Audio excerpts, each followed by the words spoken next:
All right, Shalom. First and foremost, I want to start off by giving all praise to Yahweh, Bahashem, Yahweh Shai, Yahweh, who the world ignorantly calls God, and Yahweh Shai, who the world ignorantly calls Jesus Christ. And I just wanted to just do a quick video about this, as people call it, right, pre-tribulation rapture. You know, this is the common held belief, of the Christian church that that Christ is going to return, and rapture away his, the church before the time period that we call the Great Tribulation. Okay, and this is totally not true. And these people are, who believe that, they're going to be very disappointed, because they're thinking they're going to escape all these things, and they're going to find themselves right here, when all these things are taking place. Like, let me start off with a conversation I was having, which actually it was with a teacher at a school I was at. I want to say maybe about 7.5 years ago, right? 7.5 years ago, I had this conversation with a teacher at school. We were talking about the scriptures, and I watched what I said, because you're not going to go into, you're not going to go deep with somebody, who's not really ready to understand the full picture yet. You know what I'm saying? So I, asked like a trick question. I was like, oh yeah, about that, the MO, right? That chip. It was like, oh yeah, I know about it. We were talking about it a little bit. We were in agreement on it. But then they said, oh, well, the good news is, we don't have to worry about that though, because the church is going to be, raptured. The church is going to be raptured, away before, the mark is out and before the, the Great Tribulation, right? The church is going to be raptured away, so we don't have to worry about those things because we're not going to be here when that takes place. Which as I said, I wasn't going to go, deep into it because, you could tell, that they ain't going to get it. But I was thinking to myself, well, where the hell is that at in the scriptures? Like, where the hell does it say that, that we're all going to be raptured away before this Great Tribulation? That's nowhere in the Bible. Nowhere does it say that. It literally tells you that Christ returns after the tribulation. Now, other guys I know, they try to be slick and they'll say that, the tribulation and the Great Tribulation are two different time periods. But that's kind of like, that's playing on words, right? You guys are playing a word game is what they're doing. Right? Guys are just playing a word game. That's like the same thing. Let me give an example, right? That would be the same line of logic of saying, well, when the Bible mentions, the kingdom, it's different from the kingdom of heaven, right? When the Bible speaks about the kingdom that Christ is going to set up, well, that's different because it didn't call it the kingdom of heaven. So the kingdom that Christ is going to set up on earth, that's not the kingdom of heaven because it calls it the kingdom. It doesn't refer to it all the time as the kingdom of heaven, right? That would be the same line of reasoning they would have to conclude if they say that, the tribulation and Great Tribulation are not the same. Just playing a word game is all they're doing. But we'll start off here, debunking this nonsense. Mark chapter 13, and we'll start at verse 24.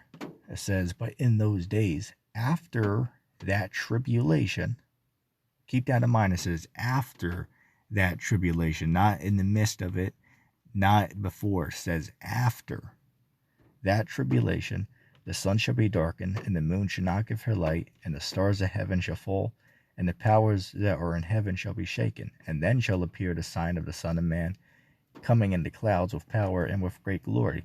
And then shall he send his angels, and shall gather together his elect from the four winds, from the uttermost part of the earth to the outermost part of the heaven.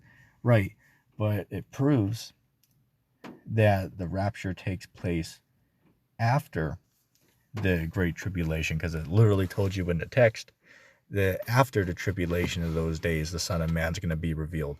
and he's going to send his angels to gather together his elect. And it even elaborates more so on it in Matthew 24, verse 29 on down.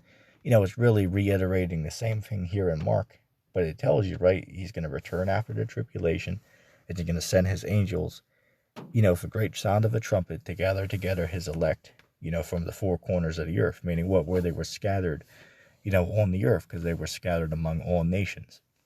So the point I'm getting at is it doesn't say before, it doesn't say in the middle, it says after. And there's another idea out here. It's called the secret rapture. So they believe that, and most Christians who believe in the rapture have this perspective. Not all of them, but some of them do. In the secret rapture, basically there's going to be a rapture that happens out of the blue, where millions of people who are believers are just going to vanish away, and be raptured, right? They're just going to vanish away. Now where do they go?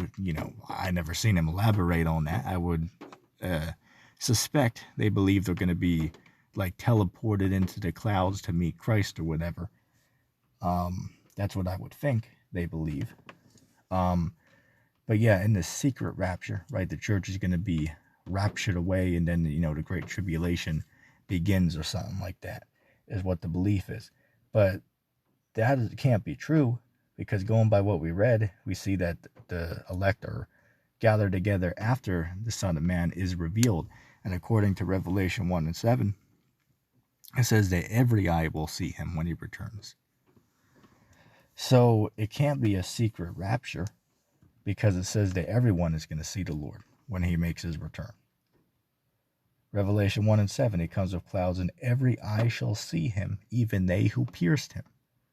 That's what it says. It says every eye is going to see him. And we also know by other verses that Christ is actually going to physically be here, because there's other verses that speak about, like I'll give an example. Revelation 19, right? The armies of the world gathered together to fight against Christ. 2nd Ezra 13 is another good one. Isaiah 66, right? The Lord's going to actually be here, right? Killing people. That's what it says. I'm not making that up. That's what it says. You can read it yourself. For anyone who disagrees. Let me see. Oh, and this is another good one. Because some of the elect are going to die, during the Great Tribulation. Revelation chapter 7, verse 13, it says, "And one of the elders answered, saying unto me, What are these which are arrayed in white robes? And whence came they? And I said unto him, Sir, thou knowest. And he said to me, These are they which came out of great tribulation." Oh, let me read that again. "These are they which came out of great tribulation, and have washed their robes, and made them white in the blood of the Lamb. Therefore are they before the throne of Yahweh, and serve him day and night in his temple. And he that sitteth on the throne shall dwell among them." Listen here. "They shall hunger no more, neither thirst any more. Neither shall the sun light on them, nor any heat. For the Lamb which is in the midst of the throne shall feed them, and shall lead them unto the living fountains of waters, and Yahweh shall wipe away all tears from their eyes." Right, but the point I wanted to focus on is, let's go back to verse 16. It says, "They shall hunger no more, neither thirst any more. Neither shall the sun light on them, nor any heat." Right, so this group that looks like this group here, they died of some of starvation and dehydration, and also being exposed to the elements. So that sounds like these were outcasts of society, homeless people right here is what that sounds like, right? People who, died because they couldn't, eat, they couldn't, hydrate themselves, and they were out exposed to the elements. And this is talking about God's elect here. So during the time of the mark, they're going to be on the earth. They're going to be the outcast of the society. As we know the prophecy, no man could buy or sell save he that had the mark, or the name. Right, so these people, they're not going to go along with that. So they're going to be the outcast. right? So, that also proves it there, right? That these people are going to be on the earth during the time period more commonly called the Great Tribulation. All right, so I think that's sufficient proof to prove that the rapture, is going to take place at the end of the Great Tribulation. I think that's sufficient proof on that. If anyone has a question, you're welcome to ask down below. But I hope that was edifying, and I'm going to say shalom.